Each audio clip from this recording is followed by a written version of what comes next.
Hello ವೀಕ್ಷಕರೇ, ಎಲ್ಲರಿಗೂ ನಮಸ್ಕಾರ ವೀಕ್ಷಕರೇ, ಎಲ್ಲರಿಗೂ ಕುಸುಮ್ ಕಿಚನ್ಗೆ ಸ್ವಾಗತ. ಇವತ್ತು ನಾನು ನಿಮಗೆ ಅವಲಕ್ಕಿ ಮಾಡೋದು ಹೇಗೆ ಅಂತ ಹೇಳ್ಕೊಡ್ತೀನಿ. ಇದೇನು ಅವಲಕ್ಕಿ ಎಲ್ಲರೂ ಮಾಡ್ತಾರೆ, ಬಟ್ ಇದು ಸ್ವಲ್ಪ ಡಿಫ್ರೆಂಟ್ ಆಗಿದೆ. ನೋಡಿ, ಟ್ರೈ ಮಾಡಿ ನೋಡಿ.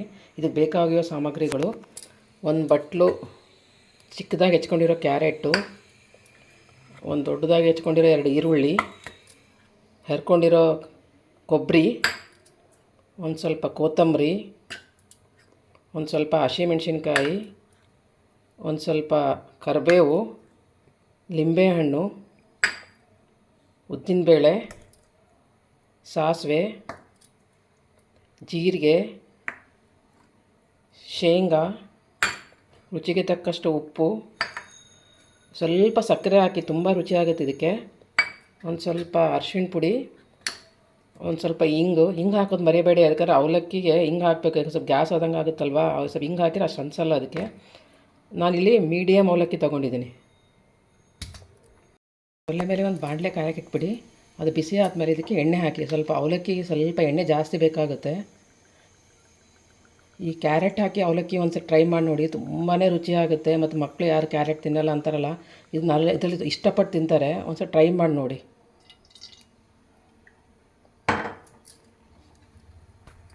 ನೋಡಿ, ಎಣ್ಣೆ ಬಿಸಿ ಆದಮೇಲೆ ಅದಕ್ಕೆ ಸ್ವಲ್ಪ ಸಾಸಿವೆ, ಜೀರಿಗೆ, ಸ್ವಲ್ಪ ಹಿಂಗು ಹಾಕೋದು ಮರಿಬೇಡಿ. ಹಿಂಗು ಹಾಕಿ ಒಂದು ಸ್ವಲ್ಪ ಸಾಸಿವೆ ಸಿಡಿಯೋಕೆ ಹಚ್ಕೊಂಡೆ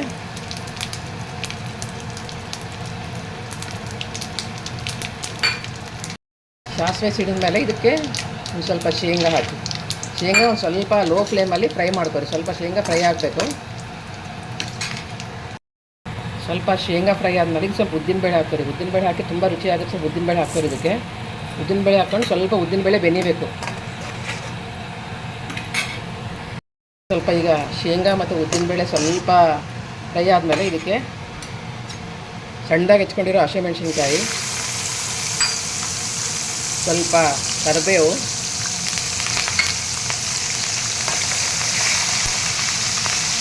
ಆಮೇಲೆ 1-2 ಈರುಳ್ಳಿ,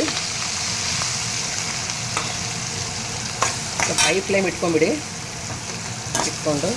ಇದಕ್ಕೆ ನಾವು ಸಣ್ಣದಾಗಿ ಹೆಚ್ಕೊಂಡಿರೋ ಕ್ಯಾರೆಟ್ ಹಾಕಿ ಒಮ್ಮೆ ಟ್ರೈ ಮಾಡಿ ನೋಡಿ. ತುಂಬ ಜನ ಇದು ಆಲೂಗಡ್ಡೆ ಹಾಕಿ ಮಾಡ್ತಾರೆ, ಬಟ್ ಇದು ಕ್ಯಾರೆಟ್ ಹಾಕಿರೋ ಒಂದು ಟ್ರೈ ಮಾಡಿ ನೋಡಿ, ತುಂಬಾ ರುಚಿಯಾಗುತ್ತೆ. ಇದಕ್ಕೆ ಸ್ವಲ್ಪ ಅರಿಶಿಣ ಪುಡಿ ಹಾಕಿ ಸ್ವಲ್ಪ ಚೆನ್ನಾಗಿ ಉಳ್ಳಾಗಡ್ಡೆ, ಕ್ಯಾರೆಟು ಮತ್ತು ಮೆಣಸಿನ್ಕಾಯಿ ಬೆನೆ ತನಕ ಒಂದು 5 ನಿಮಿಷದ ಕಾಲ ಇದು ಮಾಡಿ ವೇಟ್ ಮಾಡಿ. ಅವಲಕ್ಕಿನ ನೀಟಾಗಿ ವಾಶ್ ಮಾಡ್ಕೊಂಬಿಡಿ. ತುಂಬ ನೆನೆಸ್ಬೇಡಿ, ವಾಶ್ ಮಾಡಿ ಇಟ್ಬಿಡಿ. ವಾಶ್ ಮಾಡಿದ ಮೇಲೆ ಈಗ ನೋಡಿ, ಈಗ ಅವಲಕ್ಕಿ ನೀಟಾಗಿ ಬೆಂದಿದೆಲ್ಲ. ಉಳ್ಳಾಗಡ್ಡಿ, ಕ್ಯಾರೆಟ್ ಎಲ್ಲ ಚೆನ್ನಾಗಿ ಬೆಂದಿದ್ದಕ್ಕೆ ಉಪ್ಪು ಮಾತ್ರ ಮೊದಲೇ ಹಾಕೋಕ್ಕೆ ಹೋಗಬೇಡಿ. ಇದೆಲ್ಲ ಆದಮೇಲೆ ಇದಕ್ಕೆ ನೋಡಿ, ಉಳ್ಳಾಗಡ್ಡಿ, ಕ್ಯಾರೆಟ್ ಚೆನ್ನಾಗಿ ಬೆಂದಿದೆ. ಈಗ ನಾವೇನು ವಾಶ್ ಮಾಡ್ಕೊಂಡಿದ್ದೀವಲ್ಲ ಅವಲಕ್ಕಿ, ಸುಮ್ಮನೆ ವಾಶ್ ಮಾಡ್ಕೋಬೇಕು, ನೆನೆಸ್ಬಾರ್ದು. ಇದನ್ನು ಇದಕ್ಕೆ ಮೀಡಿಯಮ್ ಅವಲಕ್ಕಿ ಅಲ್ವಾ, ಇದ್ರಾಗ ಹಾಕಿ ನೀಟಾಗಿ ಮಿಕ್ಸ್ ಮಾಡ್ಕೊಂಬಿಡಿ. ಅವಲಕ್ಕಿ ಚೆನ್ನಾಗೆಲ್ಲ ಮಿಕ್ಸ್ ಮಾಡ್ಕೊಂಡ್ಮೇಲೆ ಇದಕ್ಕೆ ಸಕ್ಕರೆ ಹಾಕೋದು ಮರಿಬೇಡಿ. ಸಕ್ಕರೆ ಹಾಕಿದ್ರೆ ತುಂಬ ರುಚಿ ಆಗುತ್ತೆ. ಒಂದು ಸ್ವಲ್ಪ ಸಕ್ಕರೆ, ರುಚಿಗೆ ತಕ್ಕಷ್ಟು ಉಪ್ಪು ಹಾಕಿ ನೀಟಾಗಿ ಮಿಕ್ಸ್ ಮಾಡ್ಕೊಂಬಿಡಿ. ನೋಡಿ, ಈಗ ಅವಲಕ್ಕಿ ಎಲ್ಲ ಉಪ್ಪು ಎಲ್ಲ ಹಾಕಿ ಮಿಕ್ಸ್ ಮಾಡಿದ್ದೀನಿ. ಮಾಡಿದ ಮೇಲೆ ಲಾಸ್ಟಿಗೆ ಹಸಿ ಕೊಬ್ಬರಿ ಹೆರ್ಕೊಂಡಿರೋದು, ಸ್ವಲ್ಪ ಕೊತ್ತಂಬರಿ ಸೊಪ್ಪು ಹಾಕಿ ನೀಟಾಗಿ ಮಿಕ್ಸ್ ಮಾಡ್ಕೊಂಬಿಡಿ.